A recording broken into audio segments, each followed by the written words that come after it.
All right, let's get going on some more of the Bethyl Asks. All right, I think it was your latest Asks video, which I'm a little behind on these, so that might have been a while ago. You answered a question and you mentioned conjecture. Please, please, please give us some of that conjecture. I love it so much. Oh, I'm not sure. I don't know exactly what you mean. Okay, let me finish reading here. Maybe now that the season's over, you could get into it. I'm currently thinking of the possible Beth reveals, and I'm not sure which I like best or what I don't like. A face-to-face meeting. I think that would be emotionally devastating in all the right ways. Maybe Daryl finds a photo or some other clear proof she's alive and goes absolutely wild.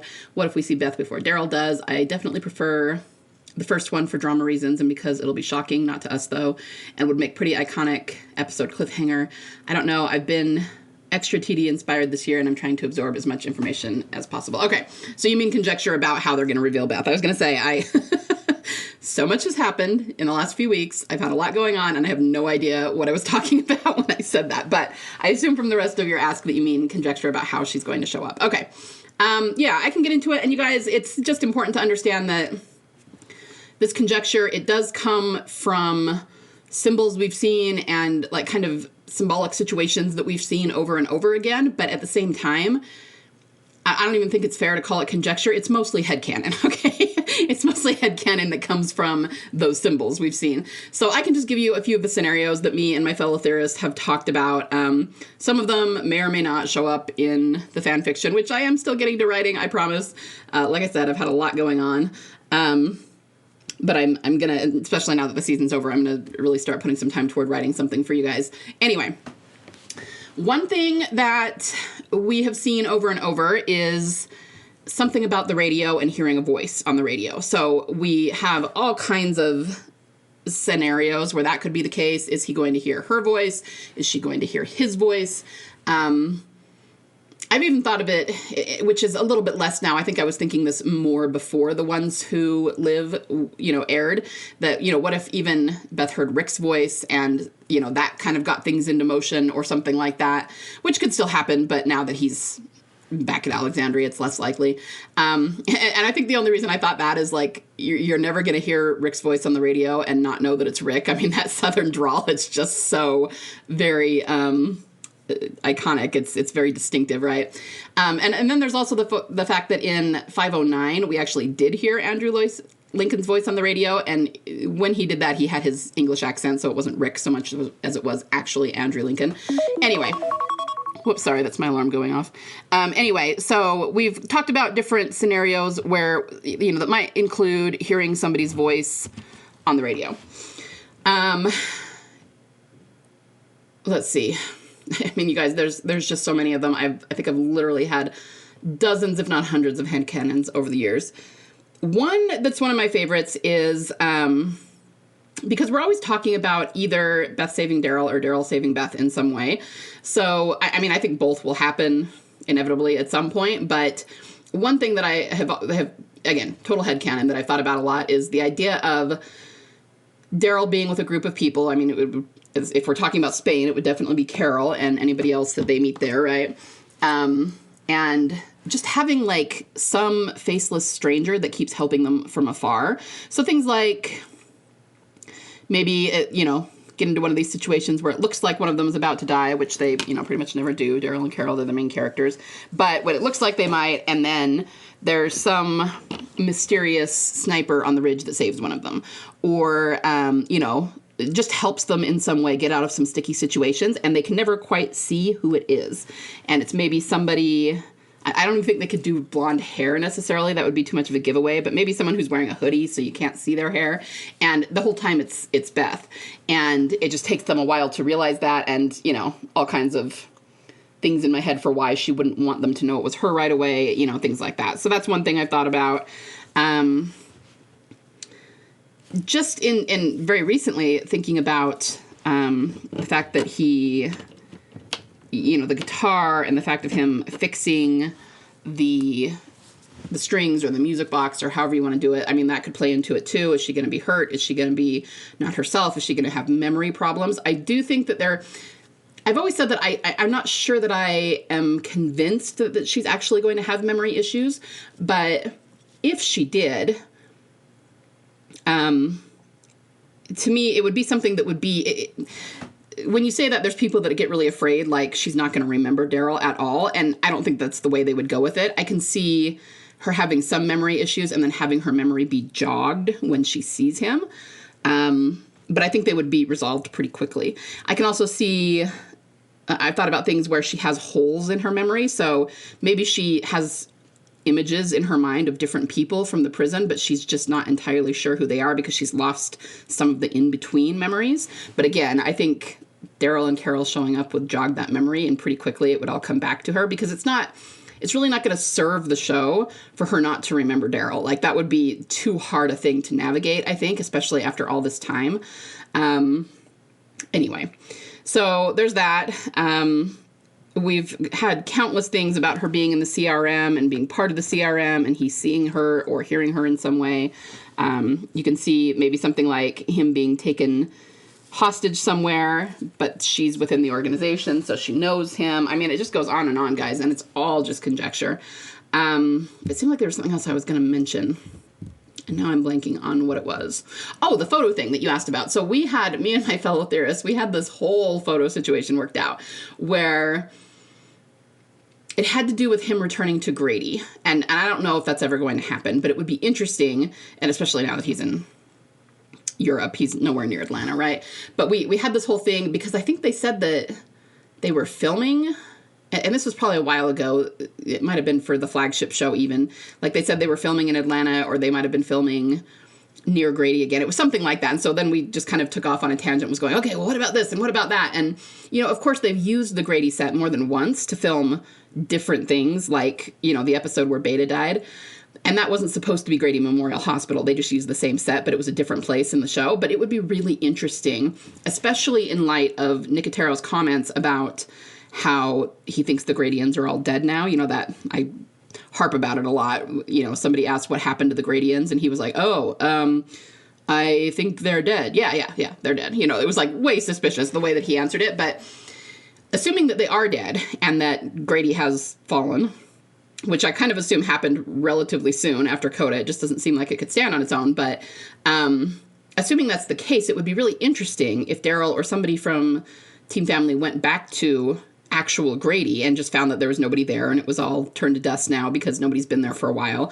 But the thing that the scenario we came up with is if Beth was taken back to Grady, which a lot of us have thought is the case, and was alive there for some time, and I'm not saying she's dead, I'm saying she left, but the point is, what if he found a picture of her that was clearly taken after Coda? In that case, he wouldn't know that she's alive now in the present, or at least he couldn't know either way, but he would know she survived the gunshot. And that would, frickin' rock his world to find that out. So that would be a really fun storyline. And we came up with some scenarios around that. So those are the big ones that are popping to mind. Like I said, there's just dozens upon dozens of them. And like I said, mostly headcanon, that come from symbols that we've seen.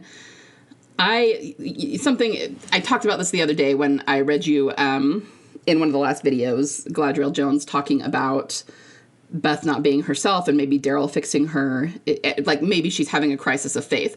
That actually really resonates with me because, not that, I get that some people that's going to freak them out a little bit because Beth was always the one with faith, but the point is, she would be kind of not herself because she's not in the faith arena right now. And it would be an example of Daryl fixing her, so that works. But more than that, you got to understand that they take these characters to the brink of who they are not. And, they deal with themes about this, about are you allowed to come back and what you become. And you know what I mean? This is part of the what The Walking Dead is made of, is these kinds of themes. So if you look at Daryl, they've taken him to some really extreme places since Coda, right? So he was pretty happy before Beth was shot. We all talked about that. That was like the happiest we'd ever seen him. He was well adjusted. He was in a really good place. And of course it went really, really dark after that. But they took him within the darkness to a lot of extreme places. They did extreme loneliness. They did extreme violence. You know, during All Out War, he was murderous. You know, they did Alone in the Woods. They did A Toxic Relationship with Leah. They've just taken him to a lot of places, and he's kind of gone back and forth, but they're probably going to need to do something similar with Beth. So it wouldn't surprise me if when we see her, she's actually having a crisis of faith in some way. And it would be a really interesting juxtaposition to have the tables turned that way, to where Daryl is the more faithful one and she's the less faithful one. I don't think it would stay that way, because at her core, she's a person of faith. But again, that would be a way for Daryl to fix her and just kind of fulfill the symbolism that way. The other thing is that I really, really, really, really want to have a mirror scene to Still where they fight again. That was such an iconic scene. I don't need to convince you guys of that, but it would be interesting if they once again had some sort of screaming match, right? But in this case, the tables were turned and it was her that didn't have the faith and Daryl did. So I'm just saying that would be super interesting and that would be really fun to play with. And I hope they do something like that. So I hope that answers your question. I gave you a few headcanons there. Let's see. Make sure I answered everything. Face to face. Yeah, I mean, I do think there's got to be a moment where they see each other and recognize each other and both of them have really extreme reactions. That's definitely something that has to happen. Photo. I think we could see, I mean, I've always been back and forth about whether we'll see her before Daryl does. I think it's possible. Either way, it's going to be quite shocking for the audience, for the general audience. Imagine if in a coda, you know, much like Morgan in 501, it kind of just shows legs and then she turns around and we see her.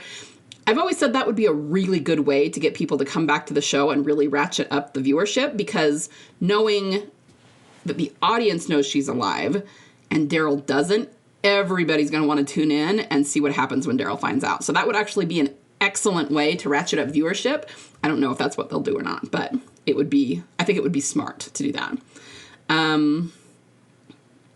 Yeah, anyway, I think I answered everything. So I hope that's helpful and entertains you a little bit. And I hope we get to see some really good stuff really soon. So thanks for the question.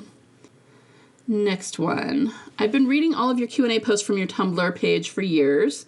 that's a lot of Q&A posts. And recently started listening to your videos. You sound so familiar. Did you voice a character named Charlotte from BoJack Horseman? You sound very similar to the voice actor.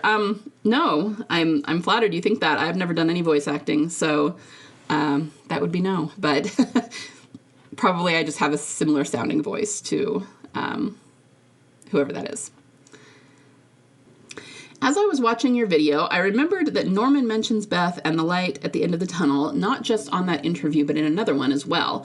He still thinks everyone else is dead and has little hope for the future, but Beth gave him a little light at the end of the tunnel, and that means a lot to him.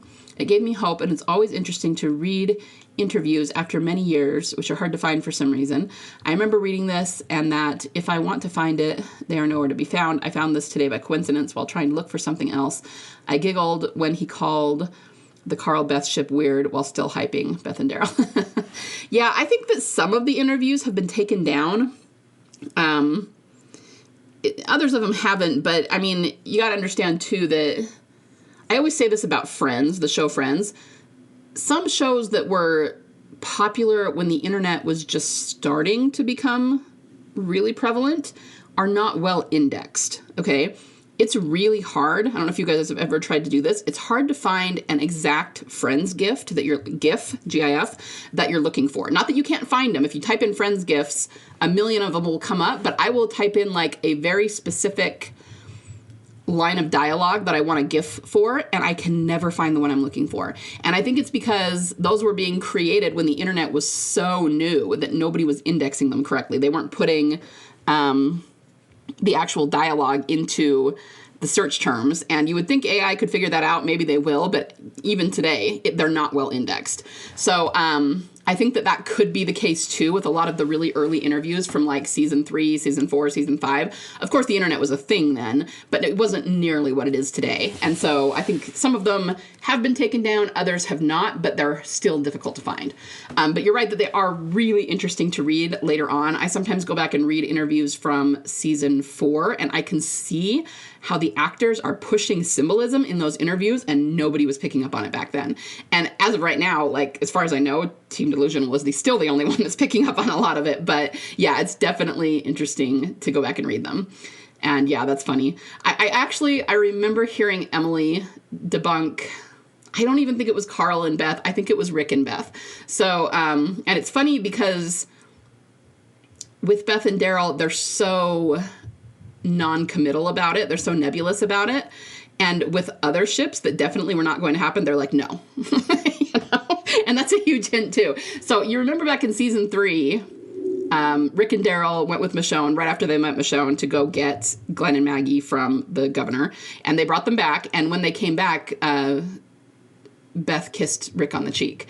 And she was just thanking him for bringing her sister back. But I remember, I think I read it, an interview with Emily Kinney, and she said that a lot of fans asked her, so are Beth and Rick going to get together? I mean, that might be, I know there are people who shipped Beth and Rick. It's not a huge ship, but there are people who shipped them.